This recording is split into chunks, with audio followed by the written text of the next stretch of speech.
अस्सलाम वालेकुम everyone, welcome to my channel, welcome to another vlog. आज है जी मंडे और फर्स्ट मई की, जैसे सबको पता है कि सबको छुट्टी थी, तो बच्चों का एक ये बड़ा लॉन्ग वीकेंड हो गया और बच्चों ने खूब इंजॉय कर लिया, खूब मज़े कर लिए। और आज इनकी है जी लास्ट ऑफ, कल से ये इंशाल्लाह ताला स्कूल जाएंगे। तो यहाँ पर मैं इनके लिए बना रही थी ब्रेकफास्ट और सॉरी मेरे से ये दूध गिर गया। कुछ ना कुछ तो ऑफकोर्स जब हम घर में किचन में काम कर रहे होते हैं तो ऐसा हो जाता है, कुछ ना कुछ गिर जाता है। तो कोई बहुत बड़ी बात नहीं है, पर खैर ये कि मुझे फ़ौरन होता है कि जैसे कोई चीज़ मुझसे गिर जाए तो मैं फ़ौरन साफ़ कर लूँ, क्योंकि अगर ज़्यादा देर पड़ी रहे ना, एक तो वो फिर चिपक जाती है अच्छे से, फिर वो क्लीन नहीं होती। तो खैर यहाँ पर मैंने स्लैब साफ़ कर दी थी और बच्चों को दे दिया था ब्रेकफास्ट। और मैंने सुबह सुबह ही ब्रेकफास्ट कर लिया था, तो अब बच्चों ने करना था, हस्बैंड ने करना था, एंड दैट इज़ इट। मैं तो जैसे ही उठी थी तो मुझे बहुत भूख लग रही थी, तो मैंने नाश्ता कर लिया था। Hello, this is my doll. Her name is Ellie. Okay, that is good. She has brown hair and blue eyes and some beautiful white shoes. Okay, finish your breakfast. Okay. Iza.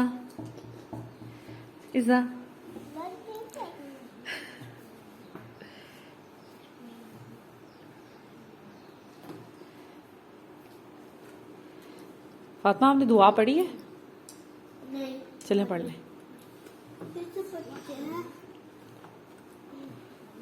चलें ज़ैनब, दुआ पढ़ाएं फातिमा को। बिस्मिल्लाही बिस्मिल्लाही वाला बगदिल्ला. Good. With the name of Allah, with the name of Allah and the blessing of Allah. And the blessing of Allah. Ameen. Ameen. चलें, good.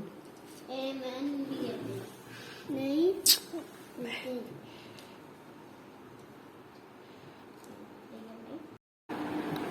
Hello Fatma.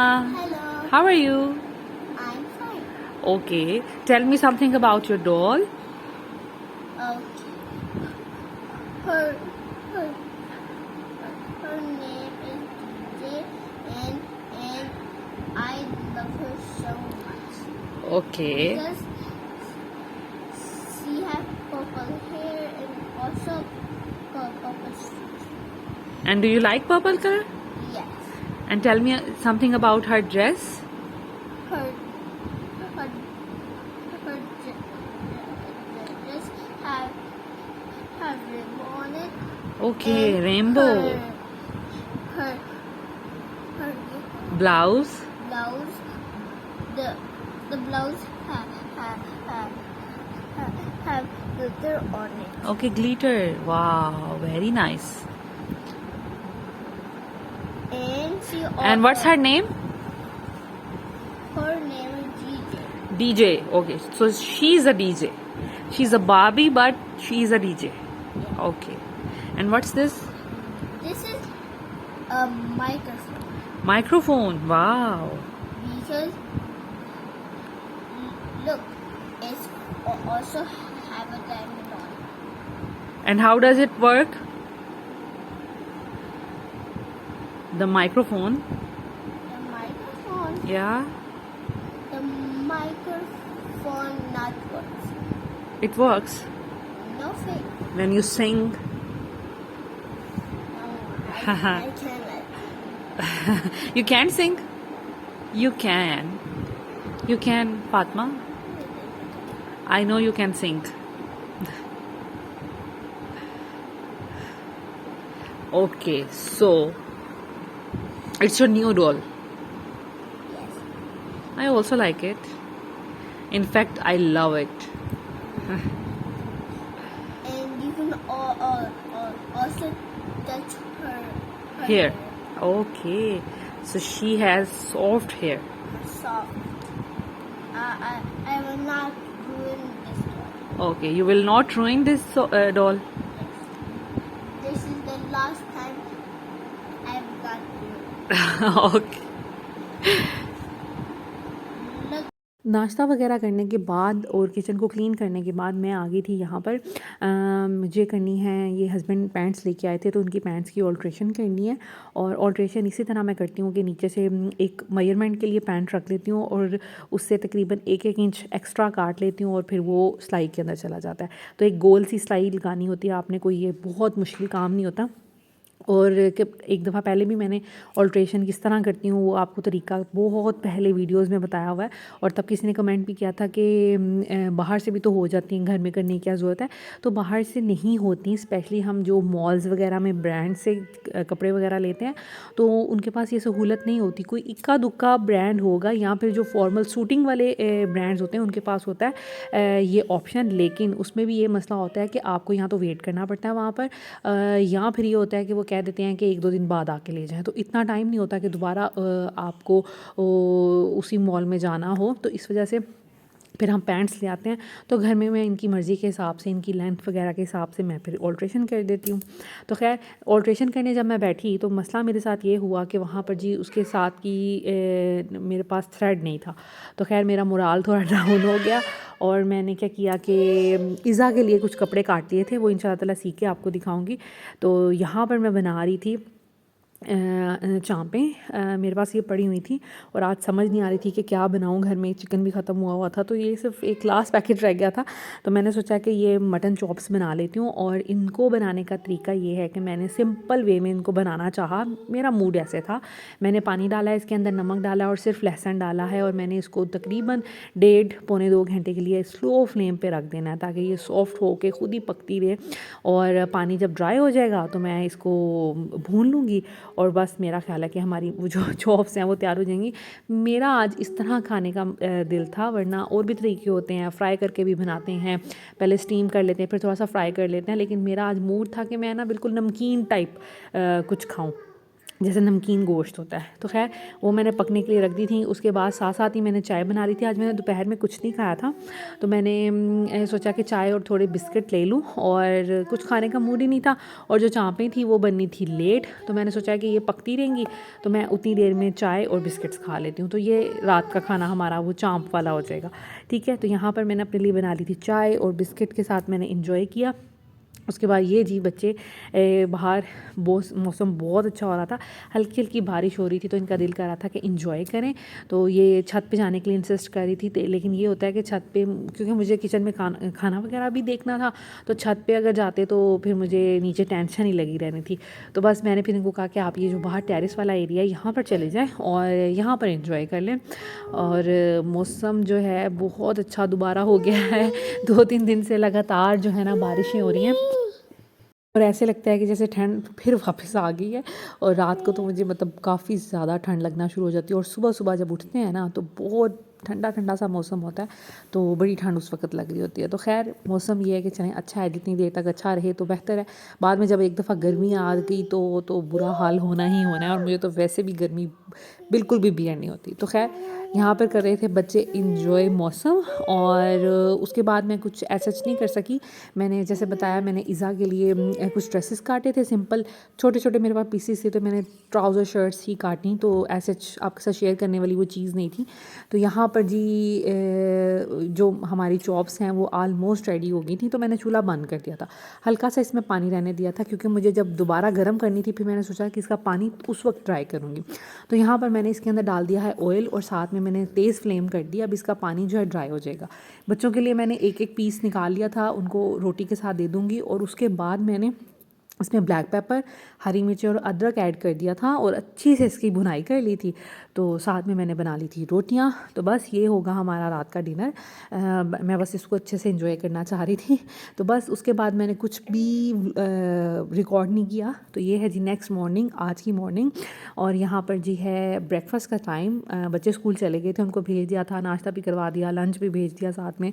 तो यहाँ पर अपने लिए और हस्बैंड के लिए मैंने ब्रेकफास्ट बनाया था। ईज़ा को किचन में अपने साथ बैठे बैठे ही मैंने खिला दिया था। लाइक जब मैं नाश्ता बना रही थी तो सबसे पहले उसका एग बनाया, तो साथ साथ फिर अपना नाश्ता बनाती गई, वो एग उसने अपना फिनिश कर लिया। तो बस मैं खाती हूँ half fried egg with 2 slice, husband खाते हैं फुल फ्राइड एग और विद 1 स्लाइस। तो साथ चाय और उन्होंने दूध पीना था। तो यहाँ पर फिर देखें सुबह सुबह का टाइम है और इतना कोई हसीन मौसम हुआ है और आपको ये कपड़ों से अंदाज़ा हो रहा होगा कि कपड़े हिल रहे हैं, कि बहुत अच्छी हवा चल रही है। और मैं यहाँ पर बैठ के नाश्ता करती हूँ। यहाँ पर विंडो मैं खोल लेती हूँ। सर्दियों में ये है कि धूप बहुत अच्छी आती है और गर्मियों में अगर कभी इस तरह का मौसम हो तो यहाँ पर बैठने का बहुत मज़ा आता है। तो खैर नाश्ता वगैरह करने के बाद मैंने ईज़ा को थोड़ा बिज़ी किया उसके टॉयज़ के साथ और यहाँ पर मैं आ गई थी किचन में। किचन में कुछ रात के बर्तन भी पड़े हुए थे क्योंकि कल आए थे हमारे घर रात में गेस्ट और वो तकरीबन 11 बजे के करीब गए थे। तो फिर मैंने सोचा कि मैं बहुत ज़्यादा थक गई थी और मुझे बहुत नींद आ रही थी, तो सोचा कि चलें सुबह उठ के चाय शाय के ही बर्तन थे तो मैं सुबह उठ के धो लूँगी। तो बस मैंने फिर ये नेक्स्ट मॉर्निंग है, नाश्ता भी हम लोगों ने कर लिया था। तो उसके बाद मैंने फिर सोचा कि अब सारे पहले बर्तन अच्छे से साफ़ कर लिए जाएँ, चूल्हा शूल्हा आज अच्छे से साफ़ कर दिया जाए, लाइक किचन की ना हल्की सी क्लीनिंग कर ली जाए। तो खैर यहाँ पर वो काम हो रहा है। अच्छा जी, तो अब मैं आपके साथ शेयर करती हूँ अपना टॉपिक, लाइक डिस्कस हम करते हैं अपना टॉपिक। आजकल जो मैं आपको थोड़ी बहुत डिस्कशन हमारी हो रही है लेडीज़ से रिलेटेड, हाउसवाइफ से रिलेटेड या मदर से रिलेटेड, कि आपने अपनी हेल्थ को कैसे रखना है, आपने अपने रिलेशंस को कैसे रखना है और आपने अपने आप की ग्रूमिंग कैसे करनी है। तो उन चीज़ों पे मैं काफ़ी बात कर चुकी हूँ। तो आज हम बात करते हैं कि लेडीज़ अक्सर जो होता है थक जाती हैं। हम ये सोचते हैं कि हम सारा दिन काम कर रहे हैं और हम एग्जॉस्ट हो चुके हैं, हम बहुत ज़्यादा थक जाते हैं और काम करने की वजह से हेल्थ जो है ना वो डाउन हो रही है। तो हाँ, ऐसा होता है। ऑफ़ कोर्स जब आप काम करते रहेंगे सुबह से शाम तक, as a mother, as a wife आपकी बहुत सारी रिस्पॉन्सिबिलिटीज़ होती हैं। लाइक आपने घर के काम करने होते हैं, बच्चों को अगर पढ़ाना है, बच्चों के कपड़े रेडी करने हैं, ईच एंड एवरीथिंग अगर आप खुद कर रहे हैं तो बहुत मुश्किल है। अगर आपके पास किसी 1-2 काम के लिए मेड भी है ना, तो फिर भी सारा दिन जो है घर की ड्यूटी है ना वो ख़त्म नहीं होती। और जो लोग जॉइंट फैमिली में रहते हैं, लाइक मेरी सिस्टर जॉइंट फैमिली में रहती है, तो उसको तो दिन में कोई ब्रेक ही नहीं मिलता। मैं तो फिर भी मेरा किसी दिन मूड ना भी हो मैं नहीं काम करती, और जिस दिन बहुत अच्छा फ़ील कर रही हूँ तो बहुत ज़्यादा काम करती हूँ। तो लेकिन ये होता है कि जो जॉइंट फैमिली में रहते हैं ना, तो वो इस तरह नहीं होता कि किसी दिन मूड नहीं है तो वो काम ना करें। तो खैर इस तरह के सिचुएशन में आपने करना क्या है कि ठीक है आप काम करें लाजमी, क्योंकि उसके बगैर कोई गुजारा नहीं है। लेकिन बस मैं आपको छोटी सी एक ये टिप दूँगी कि अगर आप चाहते हैं कि आप थकें नहीं या आपको हेल्थ इश्यूज़ ना हो, तो कोशिश ये करें कि थोड़े-थोड़े काम के बाद ना थोड़ा गैप ले लिया करें। जैसे अगर आपने किचन में खड़े होकर काफ़ी देर बर्तन धोए हैं, तो आप कोशिश करें कि आप बर्तन धोने के बाद 10-15 मिनट के लिए बिल्कुल स्ट्रेट लेट जाएँ आप, ताकि आपकी जो बॉडी है ना रिलैक्स फ़ील करे।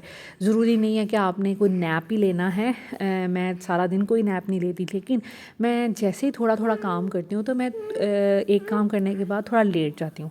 मोबाइल यूज़ कर लिया, थोड़ा-सा मोबाइल में एंटरटेन हो गए, और बहुत ज़्यादा देर के लिए नहीं, सिर्फ 10-15 मिनट के लिए।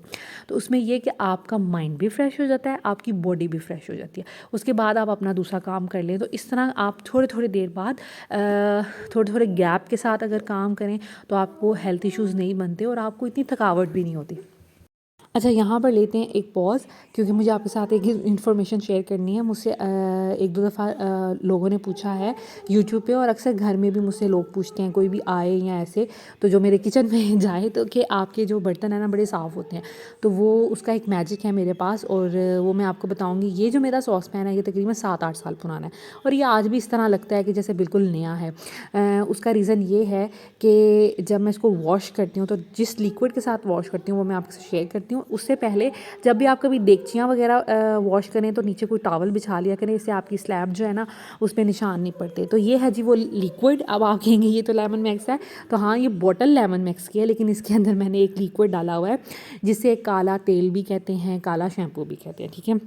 ये वो जो शॉप होती हैं, लाइक जहाँ पर खुला सरफ़ बनता है या मिलता है और खुले साबुन मिलते हैं, तो इस तरह की शॉप्स वालों ने ना अपने पास रखा होता है एक तरह का ना लिक्विड, ठीक है। वो बर्तन धोने के लिए होता है। आप अपने इर्द गिर्द देखें, वहाँ से आपको ज़रूर अगर इस तरह की कोई शॉप हुई तो ये मिल जाएगा।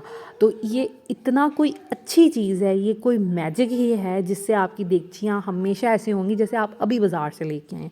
इतनी अच्छी साफ़ हो जाती हैं और आपको इतनी मेहनत भी नहीं करनी पड़ती। तो मैं हमेशा अपने सॉस पैन, अपने जो सिल्वर की जो बर्तन होते हैं वो इसके साथ वॉश करती हूँ। स्टेनलेस स्टील एक तो इतना गंदा भी नहीं होता और उसमें हम काम भी कम करते हैं, लाइक उसमें कुकिंग कम होती है, तो वो मैं कभी इससे मैंने साफ़ नहीं किया। कर भी ले तो कोई मसला नहीं है, लेकिन स्टेनलेस स्टील के लिए ऐसा ये इतना वो अच्छा नहीं है, लेकिन सिल्वर के लिए बहुत अच्छा है, क्योंकि बेसिकली सिल्वर ही जो होता है वो ज़्यादा ख़राब होता है। तो अगर आपने इसको अच्छे से करना है क्लीन, तो आप क्या करें, 1-2 मिनट के लिए इसको लिक्विड को लगा के तो अच्छे से मल के रख दें। उसके बाद फिर 1 मिनट या 2 मिनट के बाद आप इसको दोबारा से स्कॉच ब्राइट जो स्टील का होता है, ठीक है, उसके साथ आप इसको साफ़ करें। बहुत कम एफ़र्ट लगेगी, लिटरली बहुत कम एफ़र्ट लगेगी, और आपका जो पैन है वो अच्छे से साफ़ हो जाएगा। तो आप ये देख सकते हैं इसकी चमक, और ये कितना अच्छे से साफ़ हो जाता है। तो इसी तरह मैं अपने सारे बर्तन साफ़ करती हूँ, और मेरे बर्तन कभी काले नहीं होते। और स्पेशली जब आप कभी सिल्वर के बर्तनों में कुछ बॉयल कर लेना, फिर तो तबाह हो जाता है बर्तन, वो इससे बहुत अच्छा एक ही टाइम में साफ़ हो जाता है। अच्छा, लेकिन अब इसकी आप लोगों ने हिफाजत कैसे करनी है, लाइक इससे बचना कैसे है। मुझे लगता है कि ये कोई तेज़ ही ऑफ कोर्स कोई लिक्विड होगा। तो मैं क्या करती हूँ, जब भी इससे कोई बर्तन साफ़ करती हूँ, उसके बाद जो हमारा आम लिक्विड होता है बर्तन धोने वाला, या हमारी जो बार होती है, मैं एक दफ़ा ना उससे भी साफ़ कर लेती हूँ, ताकि अगर इसमें कोई ऐसा हार्मफुल मटेरियल हो तो वो फिर फूड में ना जाए। तो इसलिए मैं इसको लेमन मैक्स बार या लेमन मैक्स लिक्विड के साथ एक दफ़ा फिर साफ़ कर लेती हूँ, ताकि एहतियात हो जाए, और जो कोई ऐसा ख़तरनाक कोई मटेरियल है वो फिर हमारे फूड में ना जा सके। तो ये है कि बड़ा अच्छा रहता है, हाथों को भी कोई नुकसान नहीं होता। अगर आपने हाथों की केयर करनी है तो आप ग्लव्स पहन लें इस तरह के बर्तन मांजने के लिए, और इसके अलावा आप एप्रन पहन लें कि आपके कपड़ों पे कोई इसका कोई छींट ना डल जाए या कुछ इस तरह। लेकिन ऐसे कपड़े इससे कभी ख़राब नहीं हुए मेरे, लेकिन अगर आपने एहतियात करना है तो आप प्लीज़ कर सकते हैं। तो खैर, ये मैंने आपके साथ शेयर करनी थी टिप, और उसके बाद आ जाते हैं अपने टॉपिक की तरफ। तो दूसरा पॉइंट जो है कि एक तो है आपने जब काम करना है तो थोड़ी थोड़ी देर बाद आपने गैप लेना है, थोड़ा रेस्ट लेना है, लेकिन उसके बाद आपने क्या करना है, अगर आपने घर के काम करने हैं तो उसमें आप कोशिश ये करें कि एक दिन में अपने कामों को डिवाइड कर लें। लाइक एक ही दिन कभी भी इतने स्ट्रेसफुल काम नहीं करने चाहिए कि एक ही दिन में आप कोई डीप क्लीनिंग कर रहे हैं तो बहुत मुश्किल खाने भी बनाने हैं, और आपने कुछ क्लीनिंग लाइक दराज वगैरह भी साफ़ करने हैं। तो अपने कामों को ना डिवाइड कर लें। रोज़ की क्लीनिंग के साथ साथ एक कोई काम पकड़ लिया करें। मैं इसी तरह आलमोस्ट करती हूँ कि लाइक एक दिन क्लीनिंग के साथ साथ ड्रॉर साफ़ कर लिए, किसी दिन कबर्ड्स अरेंज कर ली, किसी दिन कपड़े प्रेस कर लिए, किसी दिन जी अगर ब्लैंकेट धोना है कोई एक धो लिया, किसी दिन कारपेट धो लिया। तो मतलब इस तरह कर लेने से काम डिवाइड हो जाता है और आप पे इतना बर्डन नहीं पड़ता। जब आप एक ही दिन में लग जाते हैं कि आज तो घर की ऊपर से नीचे तक डीप क्लीनिंग होगी और उसमें हर चीज़ वॉश भी होगी, जाले भी उतारे जाएंगे और फ़र्श भी साफ़ किया जाएगा, तो इस तरह ये होता है, काम तो हो जाता है, आप कर भी लेते हैं, लेकिन आप बिल्कुल ड्रेन हो जाते हैं, आप बिल्कुल एग्जॉस्ट हो जाते हैं। तो उस चीज़ से बचने के लिए आपने क्या करना है, कामों को डिवाइड कर लेना है। मैं इसी तरह करती हूँ, मंथ में एक दफ़ा डीप क्लीनिंग किचन की कर ली, एक दफ़ा रूम्स की कर ली, एक दफ़ा लाउंज की कर ली, एक दफ़ा कारपेट धो लिए। तो इस तरह कर करके पूरे मंथ में मैंने अपने काम डिवाइड किए होते हैं। तो इस तरह ये कि आपको फिर हेल्थ इश्यूज़ नहीं रहेंगे। सम टाइम मसल पुल हो जाते हैं, सम टाइम कोई आपको स्ट्रेस फील होना शुरू हो जाता है, तो वो चीज़ें नहीं होती। तो इस चीज़ से आपने बचना है। और नंबर 3 पे है कि जी आप कोशिश ये करें कि सुबह जल्दी उठने की आदत डालें, क्योंकि हमारे सोसाइटी में कुछ लोग होते हैं जो लेट उठते हैं। जैसे ही आप सुबह जल्दी उठते हैं ना, आपका दिन भी जल्दी स्टार्ट हो जाता है, आपके काम भी बड़ी जल्दी वाइंड अप हो जाते हैं, और फिर आपके पास रिलैक्स का टाइम भी होता है। जो लोग उठते ही लेट हैं तो आधा दिन वो गुजार देते हैं सोने में, और बाकी दिन फिर उनका नाम बहुत कम काम हो पाते हैं। तो मैं हमेशा से इसी तरह करती हूँ, सुबह जल्दी उठ जाती हूँ, रात को जल्दी सो जाती हूँ, और दिन में मैं तो कोई नैप नहीं लेती, लेकिन मेरे पास इतना टाइम होता है कि मैं 1-1.5 घंटा बेड पे लेट के बड़ा अच्छा चिल कर लूँ या रिलैक्स कर लूँ। तो इस चीज़ से भी आपको बहुत ज़्यादा फ़ायदा होगा सुबह उठने से और रात को जल्दी सोने से। और रात को जल्दी सोना भी बहुत ज़्यादा इम्पोर्टेंट है। कुछ लोग सुबह तो जल्दी उठ जाते हैं लेकिन रात को सोना बहुत लेट कर देते हैं। तो मैं कभी भी इस तरह नहीं करती, मेरी यही कोशिश होती है कि मैं रात में जल्दी अगर मेरा कोई थोड़ा बहुत काम भी रह गया, जैसे रात को गेस्ट आए थे, बर्तन धोने वाले रह गए थे, क्योंकि मुझे सुबह बच्चों को उठाना होता है, सुबह नमाज़ पढ़नी होती है, तो फिर उस तरह अपना टाइम रात को वेस्ट करने से अच्छा है कि जो थोड़ा बहुत कोई काम रह गया है वो आप बेशक छोड़ दें, तो नेक्स्ट डे आप जब उठेंगे तो बड़ा एनर्जेटिक फ़ील करेंगे, बड़ा फ्रेश फ़ील करेंगे सोने के बाद। तो उसके बाद आप उठ के अपना वो रूटीन से काम करना शुरू करें तो बड़ा अच्छा मैनेज हो जाता है। तो ये थी कुछ इम्पोर्टेंट बातें जो कि थी आपके साथ मुझे शेयर करनी, कि हम किस तरह अपनी हेल्थ को भी अच्छा रख सकते हैं और बगैर थके घर के काम भी कर सकते हैं। इसीलिए मैं व्लॉगिंग भी कर लेती हूँ, मैं बच्चों को पढ़ा भी लेती हूँ और मैं घर के काम भी कर लेती हूँ, स्टिचिंग भी कर लेती हूँ। तो अल्हम्दुलिल्लाह इसी तरह मैं मैनेज करती हूँ। अच्छा जी, तो ये था जी लंच का टाइम। अब मैंने ब्रेकफास्ट के बाद किचन क्लीन किया, उसके बाद मैंने थोड़ा सा रेस्ट किया, ठीक है, और उस दौरान मैंने मोबाइल यूज़ किया और फिर मैंने बना लिए लंच में मैंने बनाया है जी ज़ीरे वाले राइस, मसाले वाले राइस सिंपल, और साथ में मैंने बना ली थी शामी कबाब, रायता बना लिया और क्यूकम्बर बना लिए थे। रात की 2-3 चांपे भी पड़ी हुई थी, मैंने चावलों के अंदर वो भी डाल ली। और ये है जी हमारा लंच। ये जो रात वाली चांपे थी वो भी डाली थी। तो यहाँ पर मैंने शामी कबाब और चावल बेसिकली बनाए थे, क्योंकि बड़े क्विक बन जाते हैं और आज कुछ समझ भी नहीं आ रही थी कि क्या बनाऊँ। जब मुझे कुछ समझ नहीं आती फिर मैं ये बनाती हूँ। तो दिस इज़ इट। आज का व्लॉग यहीं तक का था। आई होप कि आज का व्लॉग भी आपको अच्छा लगा होगा। Thank you so much for watching this video. Take care. अल्लाह हाफिज़।